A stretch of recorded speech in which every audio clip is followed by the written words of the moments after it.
Yes, that's the house when I went there. And there was a swing hanging in the end of the veranda.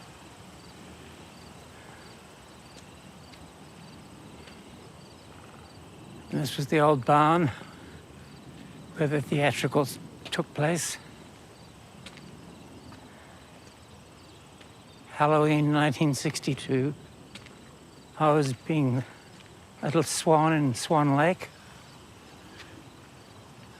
Susana was doing erotic dancing, South American dancing.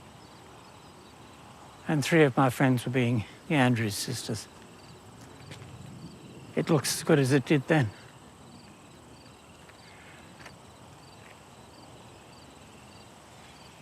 We all used to have our meals there, and people used to sit out the front on the veranda, on the lawn.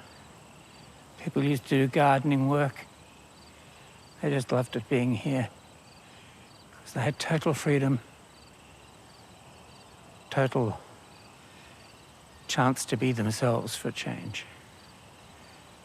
The weekend of Halloween 1962 was when Virginia Prince formed a national sorority of cross-dressers called FPE, which was for full personality expression.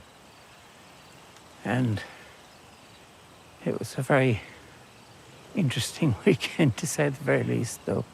Psychiatrist from the Kinsey Institute, there were people from all over. There were over 100 people there that weekend. But it's much the same.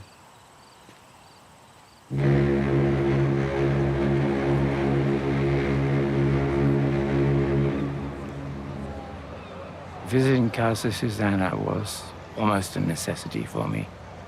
I had to leave my family in Australia and come to America because I needed to know more about myself. I needed to know what it would be like to live as a woman for an extended period.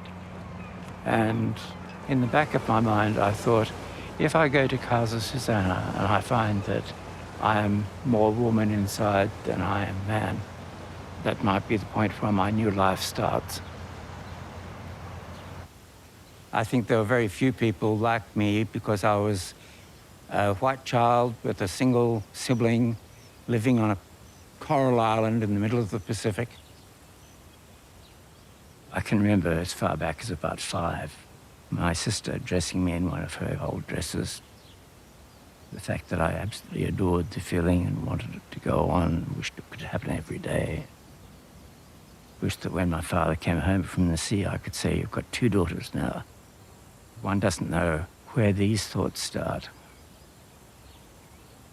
It wasn't until a lot of years later that I had that experience of joy, of sheer joy at being able to walk among people and talk to them without hesitation, to know that they understood the person I was. No matter what I looked like inside, I was a real woman, and I wanted them to know it, and they did know it.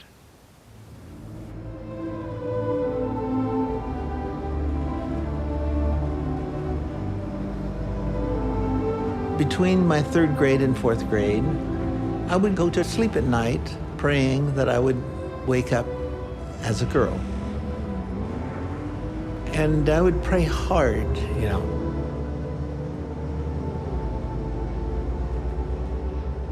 It was a secret that I had, and mostly because I was very active and I was very social and very out there, it didn't have much impact in terms of what it appeared. But I knew that there was something down inside of me that was not right. That was not who I was. And there was no way to make it right.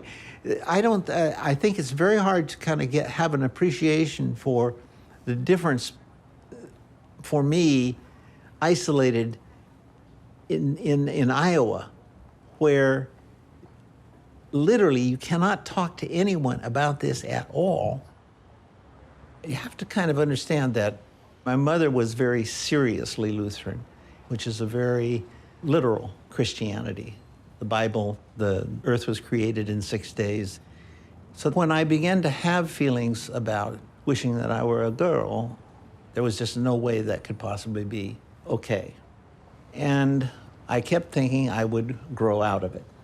In some, there was a kind of almost optimism about it in the face of pretty dark frustration that, okay, you'll get through this. Just go to school, do your college, get married, and this will go away. And it never did go away. That thing was always there, and there was no way to express it. There was nobody, there was no information, there was no library I could go to, there was just no place. And that was the real darkness, that there was kind of nothing to help me think about it even. What must this be? What is this that could be going on with me that makes me have these feelings?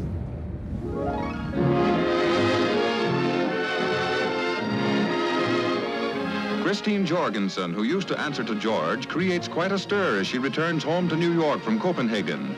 Christine hit the headlines following the series of operations in Denmark that transformed her from a boy into a girl, all of which made her a celebrity to meet and talk to when she stepped off the plane at International Airport. Gentlemen, please give her a chance to talk. I'm very impressed by everyone coming. Christine, are you happy to be home? Yes, of course. What American wouldn't be?